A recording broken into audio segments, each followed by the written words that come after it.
aún más allá de ellas mismas, esto sería lo que se suele llamar un ícono, o bien pueden convertirse en ídolos, es decir, en artefactos que ya no remiten, sino que ya de alguna manera se agotan en ellas mismas.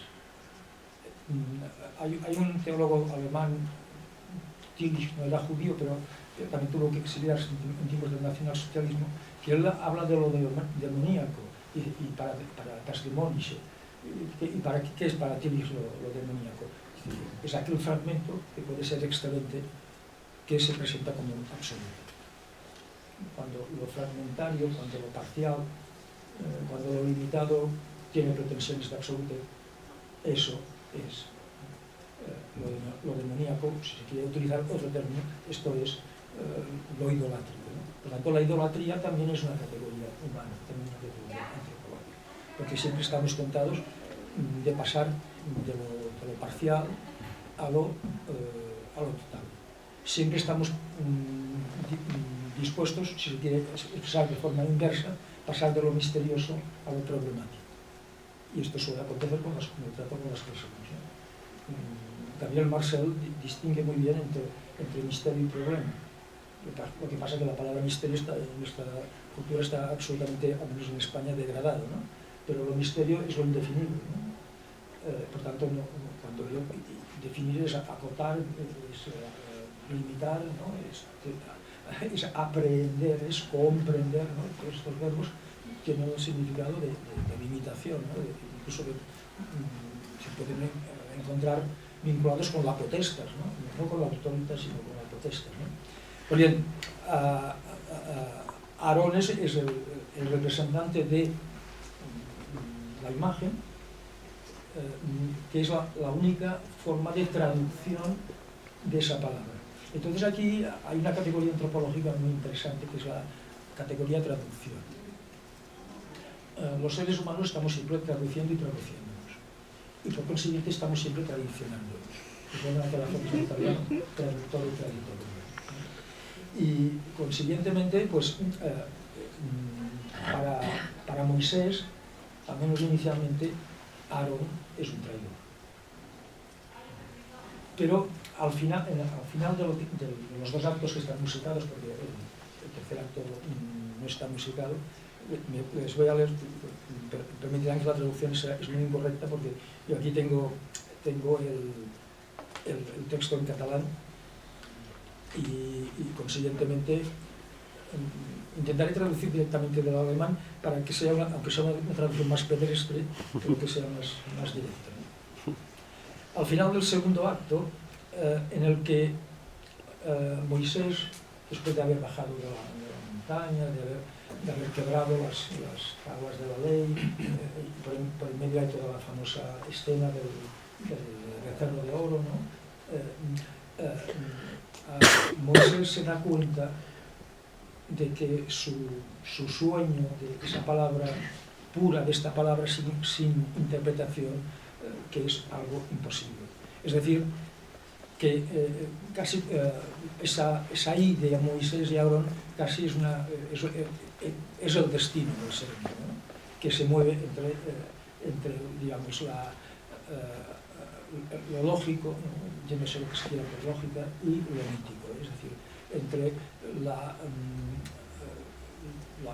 lo matemático, podríamos decir, lo concreto, y lo que está más allá de las palabras, ¿no?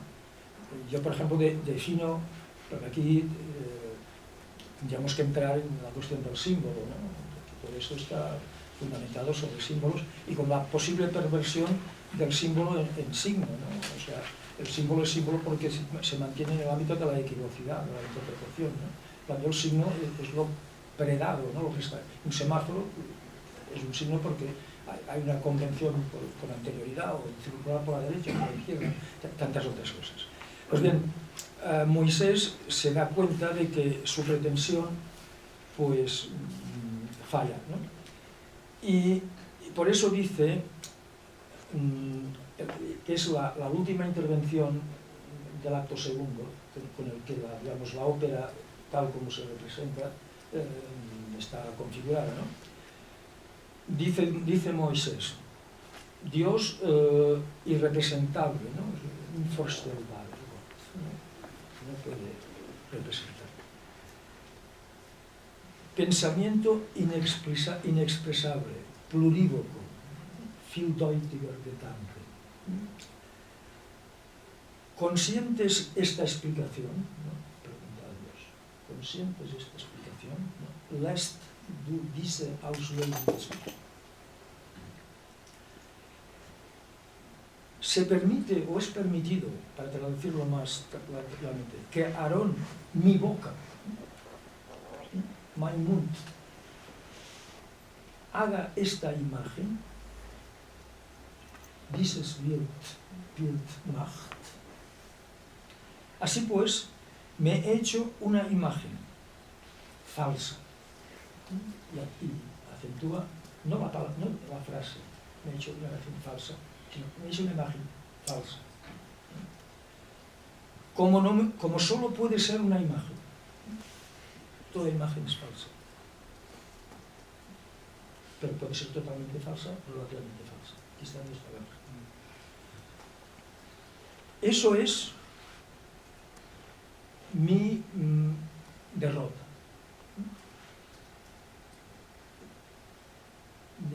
Aquí me encontré con dificultades de traducción porque yo aquí traduzco en términos de sustantivo lo que en alemán está en forma verbal.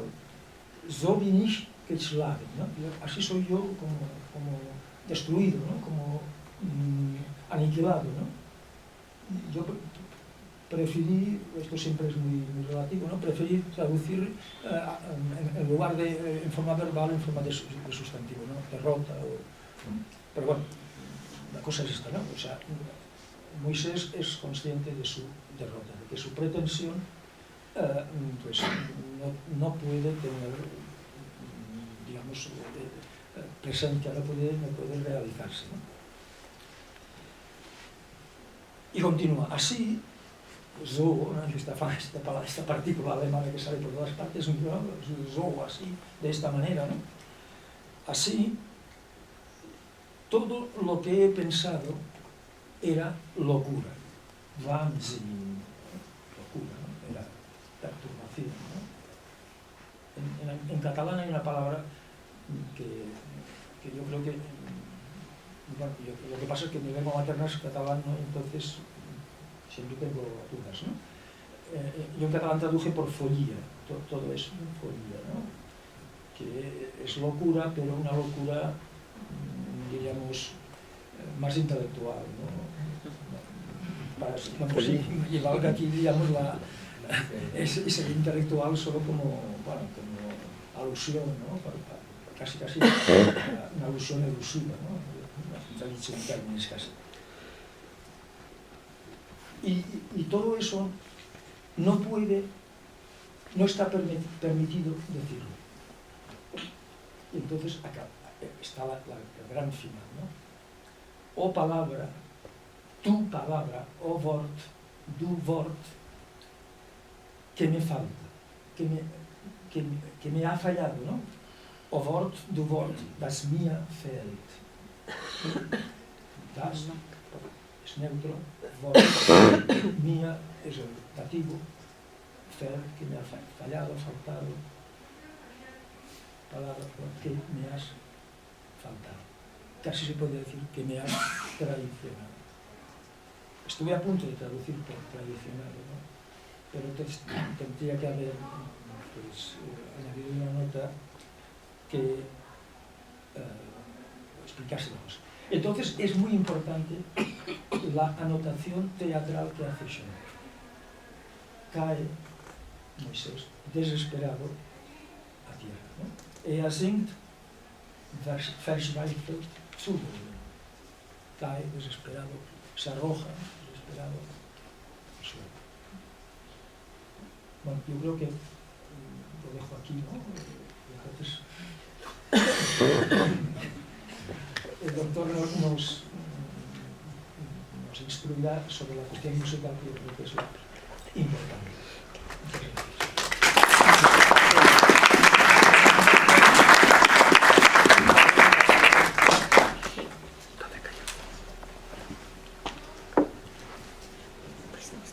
muy curioso porque justamente estos últimos versos, o si son versos, como llamarles, los cito yo también, y también vamos a escuchar la música que va con ellos, que es muy, muy importante. Me da pavor que ya generaron una serie de expectativas tremendas, calificándome como experto, etc. No vengo como experto en Schoenberg. Le platicaba la doctora Solís que acepté gustoso porque para mí, que no soy experto en Schoenberg, sí es una oportunidad para acercarme a Schoenberg, porque es cierto, mis padres se conocieron en un coro de obreros que dirigía Anton Webern, uno de los 3 alumnos brillantes de Schoenberg, que justamente estaban montando una obra de Schoenberg, ¿no? Que era Frieden auf Erden, Paz sobre la Tierra. Y entonces, bueno, hacer este ejercicio es también una forma de conocerme a mí mismo, la historia de mi familia. Hay muchos puntos de contacto. Yo estoy aquí porque mi abuelo era un judío socialista que tuvo que exiliarse, así como toda mi familia, por razones políticas o no sé si llamarlas, religiosas, raciales, y por eso estoy aquí. Entonces, para mí es una oportunidad para reencontrarme con eso y conocerme a mí mismo un poco. Eso es lo que quiero compartir con ustedes, ¿no? Antes de comenzar, quisiera yo también advertir sobre varias cosas. Todo el mundo habla de la complejidad de Schoenberg. Sí, era un compositor altamente complejo, pero no quisiera que ese fuera el adjetivo importante aquí. Ni quiero banalizar a Schoenberg, pero la virtud, el valor de Schoenberg no es su complejidad, ¿no? Entonces, sacarnos un poquito de ese prejuicio y no pensarlo en esos términos, que es complejo, sí, pero su riqueza no está en la complejidad, ¿no?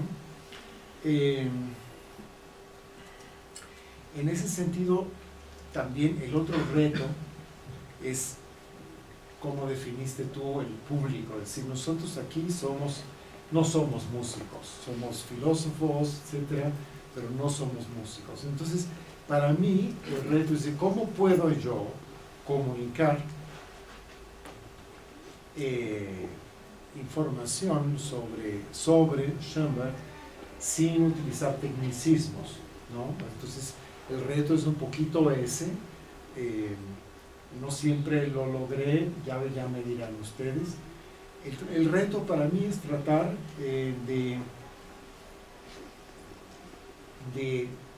bueno, ahora sí, como dijiste tú, yo voy a ser traidor, porque yo voy a hacer lo peor. No voy a traducir del alemán al catalán, no, yo voy a traducir de la música al lenguaje verbal. Es mucho peor todavía, ¿no? Es prácticamente imposible realmente. No puede uno hacer más que recurrir a una serie de metáforas basadas un poquito en aquello que, como también dijo Luis, tienen en común la palabra y la música. Eso es algo que comparto, que es absolutamente cierto y que es muy, muy notorio, justamente nos resonaron. Entonces, si me permiten la traición, pues voy a proceder. No me atreví como él a hablar libremente, porque si no saldríamos a las 8 de la noche. Entonces sí preferí escribir un texto que voy a ir alternando con ejemplos musicales para tratar de establecer paralelos y tratar de alguna manera de acercarlos a la música, pero por favor sin este prejuicio, decir es que no la entiendo. La música en primer lugar se siente antes que entenderla, y uno puede sentirla. Kierkegaard decía eso, uno puede sentir la música sin entenderla. Ahora que si tenemos más información, escuchamos más y sentimos más, ¿no? Al menos eso quiero creer, ¿no? Bien, comienzo entonces. Comienzo por una digresión. Alban Berg era uno de los alumnos sobresalientes de Arnold Schoenberg, figura clave para entender la transición entre el romanticismo y la modernidad al crear un sistema compositivo que da la espalda a la tonalidad, que equivale a algo así como un lenguaje natural que compartió la música de concierto durante varios siglos y que, al menos en el ámbito popular, no se es afín hasta la fecha. Berg, como también el otro alumno destacado de Schoenberg, Anton Webern, desarrollaron la técnica propuesta por su maestro con virtuosismo descomunal, produciendo composiciones de una complejidad tal que se requiere de una alta erudición analítica para decodificarlas en su construcción. Parece que me estoy contradiciendo. Por muchos años, la suite lírica de Berg fue objeto de sesudos ensayos de logística y numerología, dado que Berg solía basar sus composiciones en números a los que adjudicaba un simbolismo cuyo significado permanece desconocido hasta hoy. En la suite, por ejemplo, figuran los números clave 10 y 23, a los cuales es posible reducir de manera íntegra los parámetros mensurables de la composición. En su momento, tales estudios sentaron en la memoria esta obra como un monumento a la complejidad y a la simetría, al virtuosismo de la técnica compositiva. Pero, ¿a qué viene entonces el título, con sus evidentes reverberaciones no modernas, sino decimonónicas, suite lírica? ¿Qué significado tienen los calificativos que determinan la velocidad, el tempo de cada uno de los movimientos? En este caso de las tres piezas: andante amoroso, allegro misterioso, adagio appassionato. Creo que no tengo que traducir. La respuesta la encontró un señor George Pearl, compositor y musicólogo, en cuyas manos cayó un manuscrito de la suite profusamente anotado por el propio compositor, que cuenta una historia perturbadora, misma que cambió por completo el entendimiento de esta obra. Lo encabeza la dedicatoria Für meine Hanna, para mi Hanna, nombre que no correspondía a la de la esposa del compositor, sino a la de mujer que amó en desesperado secreto y cuyo amor se encuentra literalmente codificado mediante simbolismos de toda clase a lo largo y ancho de la suite. No solo debido a la relevancia que ahí tienen los números 10 y 23, cito nuestros números, describe Berg a su amada, sino también en tanto aprovecha una vieja tradición que utiliza el nombre de las notas representadas en alemán por letras para simbolizar nombres mediante melodías. Así, las iniciales de Hannah Fuchs, combinada con las del compositor, H y F, para ella, A y B para él, equivalen a las notas Si, Fa, La y Si bemol. Estas notas son utilizadas por Berg para armar melodías y en general para estructurar la música. Así lo registra en un manuscrito secreto de una obra dedicada públicamente a la esposa, pero inspirada de facto por su real amor, Hannah Fuchs Robertin.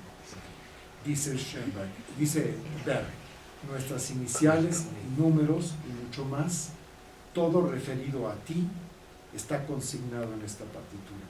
A pesar de la dedicatoria que aparece a la vuelta de la página, solo para ti he compuesto cada nota de esta obra.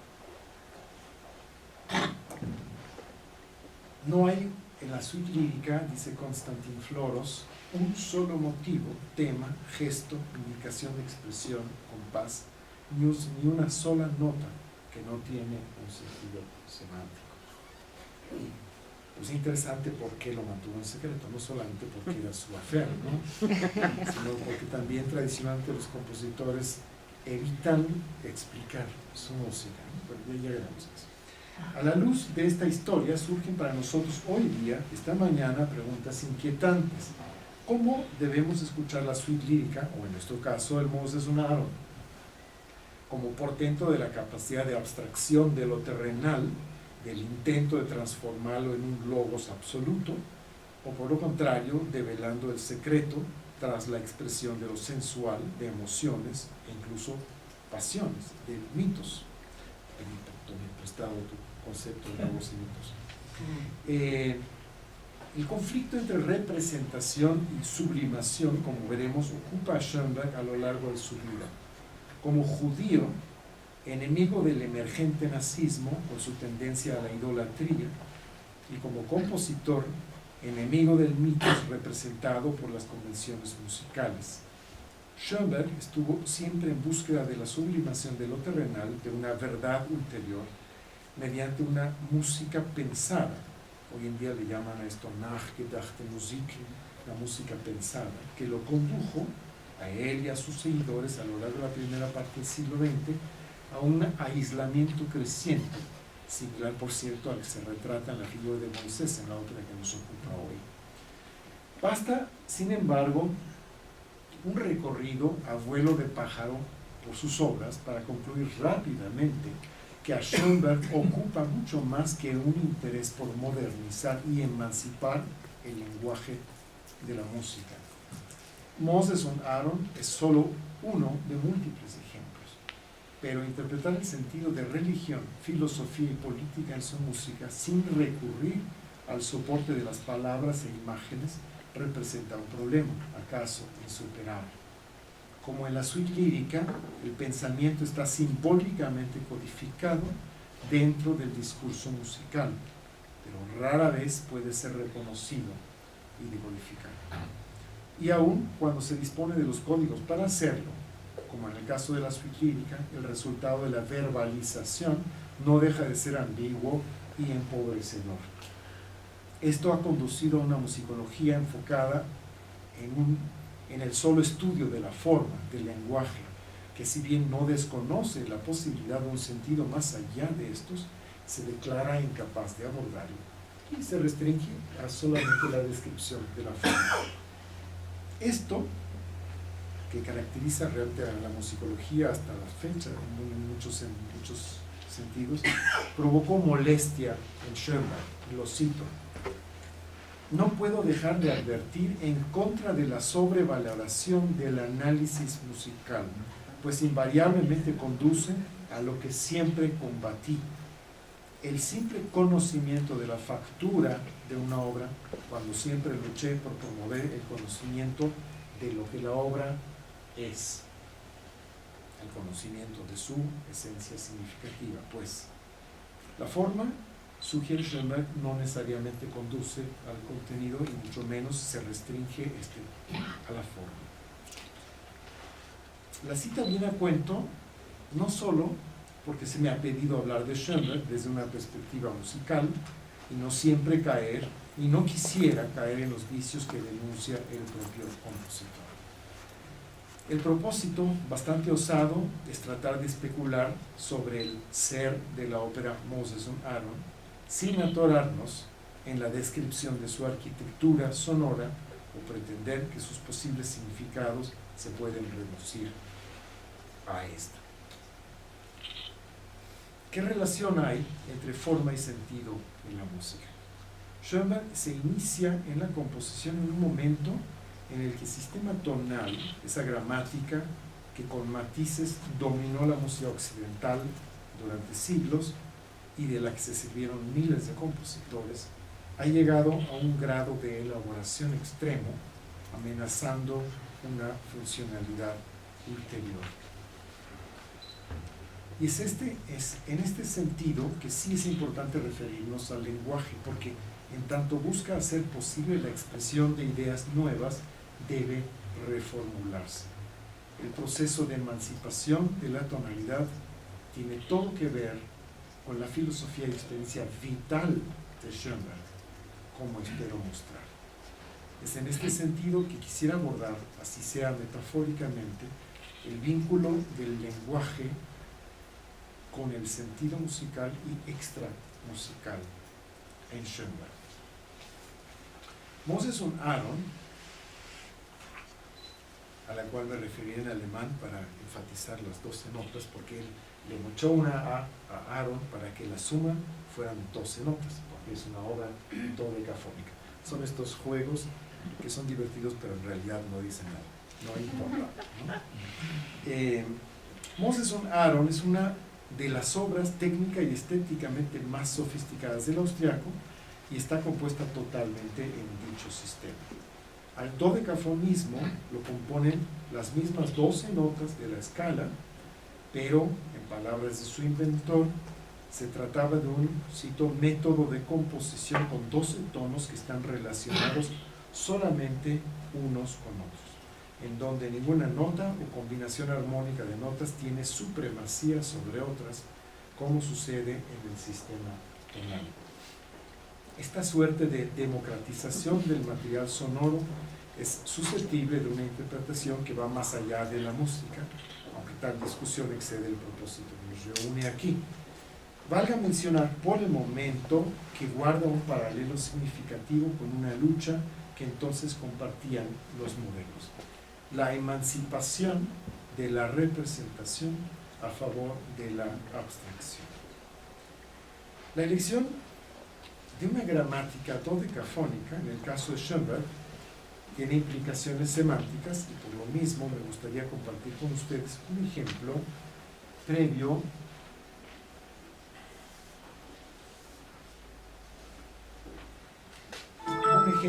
previo a un acercamiento a Moses und Aaron.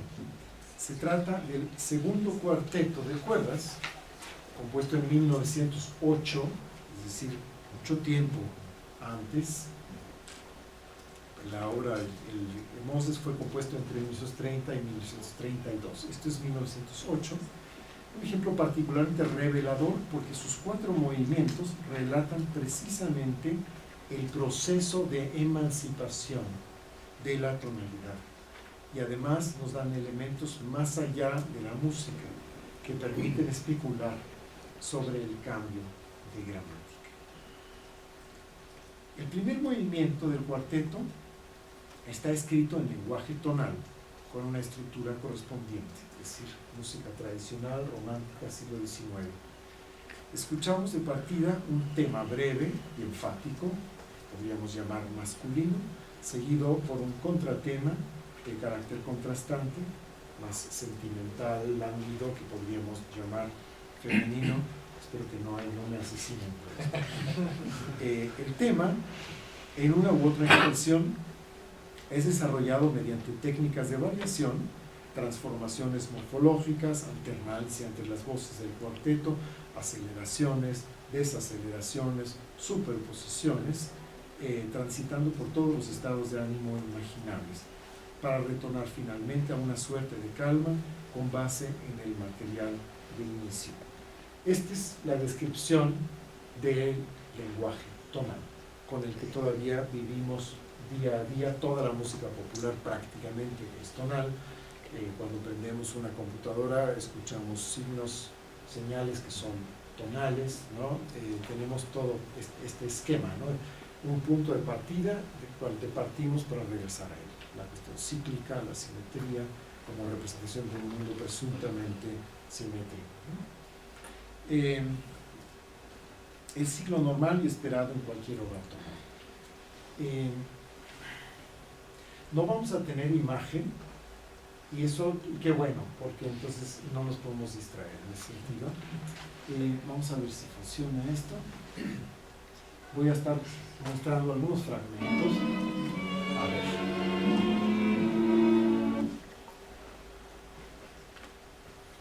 Es del cuarteto lo que va a Este es el cuarteto, el principio del cuarteto número 2, 1908.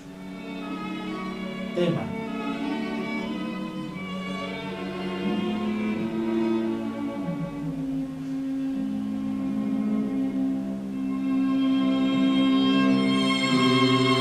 Repetición del tema.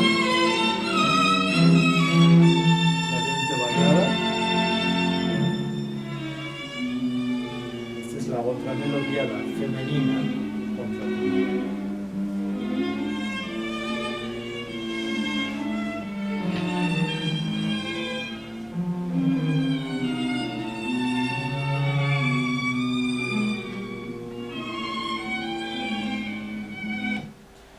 Voy a tener que estar cortando, perdónenme.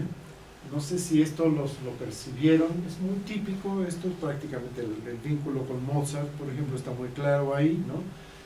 Siempre estos dos temas que tienen un carácter contrastante. El primero usualmente es afirmativo y el segundo es, digamos, apela más a la emoción, ¿no? Etcétera. Es un clásico, ¿no? Y eso es muy importante, que haya iniciado el cuarteto justamente con este paradigma, ¿no? Al final del primer movimiento hay calma, sí, pero inquietante. Vamos a escuchar un poquito el final del primer movimiento, 5, 5, 6.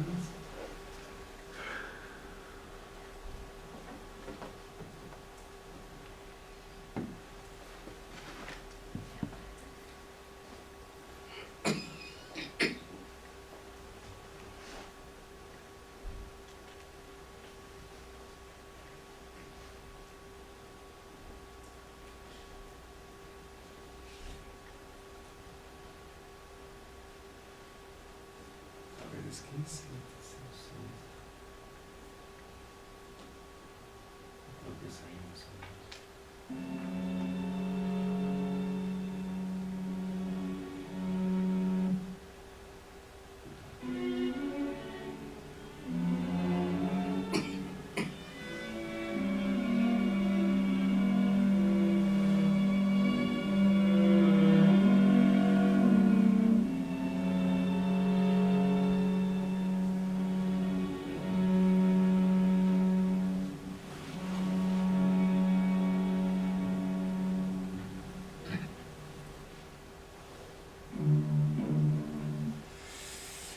Efectivamente, el siguiente movimiento se rehúsa a la articulación de un discurso afirmativo, paradigmático, revela una suerte de caos emocional con estados de ánimo cambiante abruptamente.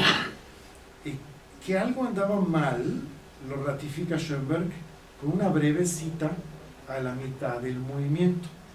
Es la cita de una antigua canción callejera vienesa del siglo XVII que habla de desastre y pérdida causados por la peste. Oh, du lieber Augustin, alles ist hin.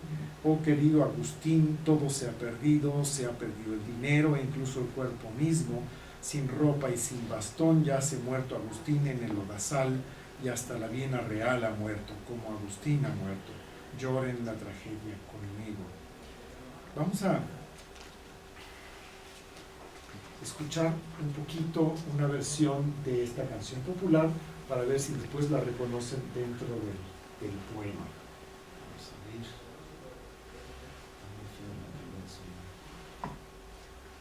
Augustin, alles ist weg.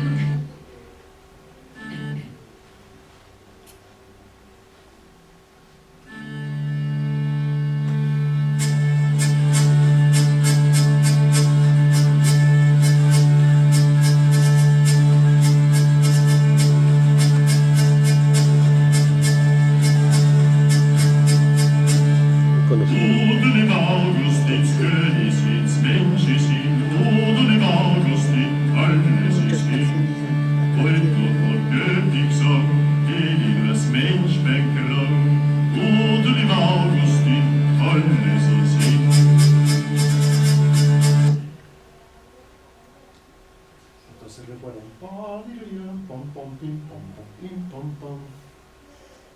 A ver, vamos a ver. Regresamos al teto.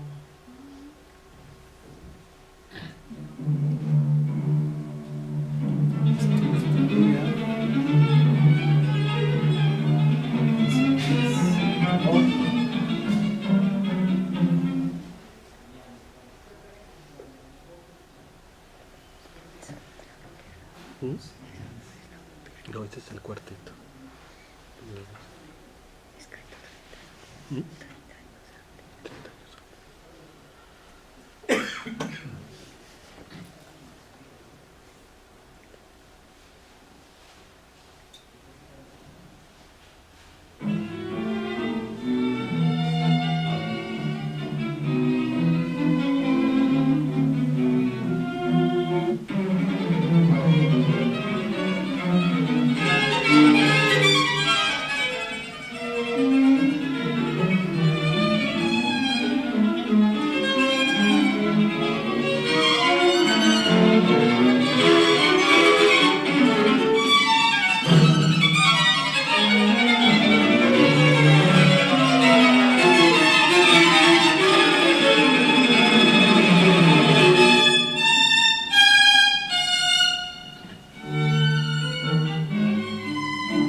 está variado, pero están los elementos ahí.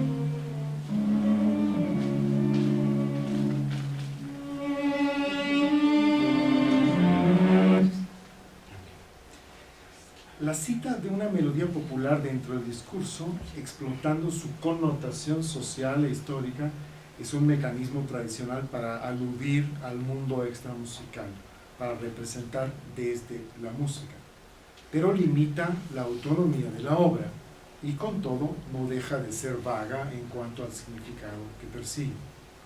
Podríamos sospechar que la pérdida a la que alude la canción simboliza en el caso de Schoenberg la de su propia mujer, quien se había ido con el vecino, el pintor Richard Gerstl. Anton Webern, el alumno de Schoenberg, la convencería de regresar con el maestro, pero esto provocó el suicidio de Gerstl, que además antes de suicidarse quemó todas sus pinturas, ¿no? Duro sí este episodio en la vida de Schoenberg, pero sería francamente banal reducir el gradual abandono de la tonalidad ya perceptible en el segundo movimiento del cuarteto a este acontecimiento. Así lo corroboran los siguientes movimientos. Esto tiene mucho que ver con lo que decías tú, ¿no? Con este conflicto del lenguaje, ¿no? Definitivamente. Este conflicto del lenguaje está representado